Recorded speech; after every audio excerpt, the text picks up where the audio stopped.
Team Sonic Racing is the most innovative and refreshing kart racing game that I've played in a long time.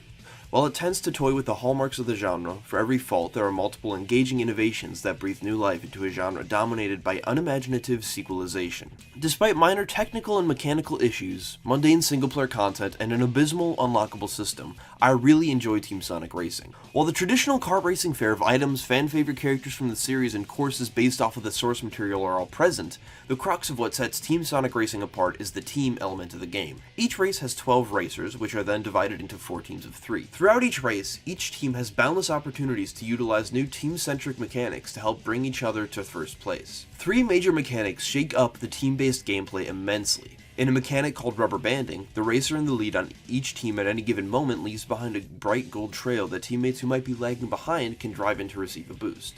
This mechanic also ensures that no single racer will have a massive lead for any large amount of time in any given race. A more active team mechanic is item sharing, which is exactly what it sounds like.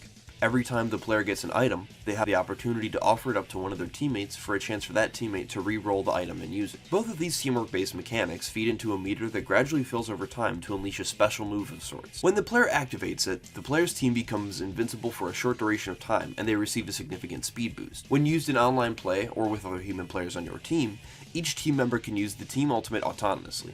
The ultimate is a really smart way of not only keeping every race balanced, but rewarding team play. When used together, the team-focused mechanics elevate the gameplay to a more technical and strategic gameplay loop that few kart racing games manage to achieve. That being said, in the majority of the online and single-player modes, the player is locked to team racing, which gets dicey once multiple players are introduced. The entire game is based off of team-based gameplay, which includes an emphasis on team composition, which may involve choosing characters that favor power or boost or weight over speed in favor of a solid team composition. But in direct conflict with good team composition, in a racing game everyone wants to go fast. Each character is put into one of three categories: speed, technique, and power. So while the computer players may choose characters that conform to your choice, real people never make that decision quite so easily because, again, everyone wants to go fast. In online modes, 2 factors make a good team composition hard to achieve.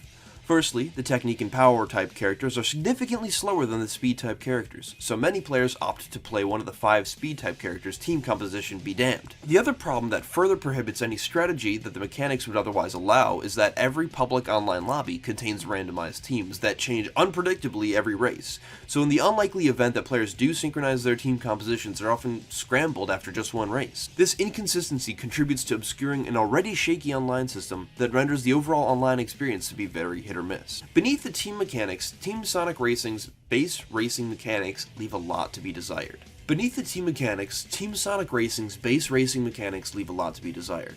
The basics of the game are reminiscent of any standard kart racer that is in serious need of a day one patch that it never got. Overall, the game controls fairly well, but there are some occasional issues in the core gameplay that make the game feel unresponsive and unpolished, like strange placement detection glitches with occasional moments where the game will read inputs inconsistently, or moments in single-player play where there is lag in between when you get hit by an item and when the item actually has an effect, as if there was any lag or latency in offline play. While there's doubtlessly more time and money put into a game like Mario Kart 8 Deluxe, Team Sonic Racing feels like it falls short in terms of content offerings. It features less than half the courses available in its contemporary rival.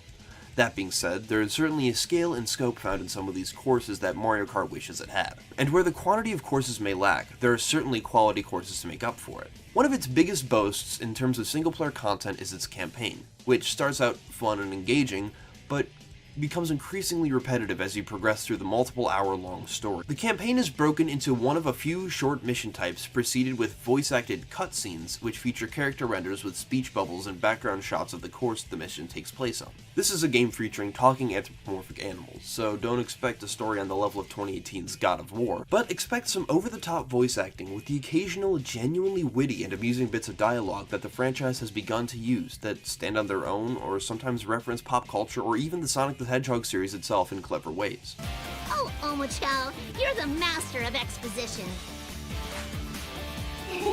Yeah, it's kind of my deal, isn't it?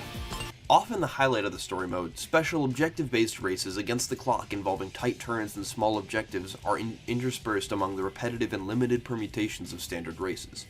The smaller obstacle courses are often the most challenging part of the story mode and require incredibly precise mastery of the game's controls and mechanics. Aside from teaching you how to play the game and preparing you for the challenge of human opponents and the occasional bit of witty dialogue, there's no real incentive to play the story mode, especially after a certain point, where progression is slowed and the campaign missions see an unnecessary spike in repetition and difficulty that left me feeling discouraged and burnt out on the campaign overall. The only legitimate reward for playing the campaign is the in-game currency. The in-game currency allows you to buy random capsules from a virtual capsule machine that might give you new parts for your character's karts or new predetermined color schemes to customize your character's karts. But just as often, you have the chance to receive minor single-use items that can help you in a variety of ways in offline races.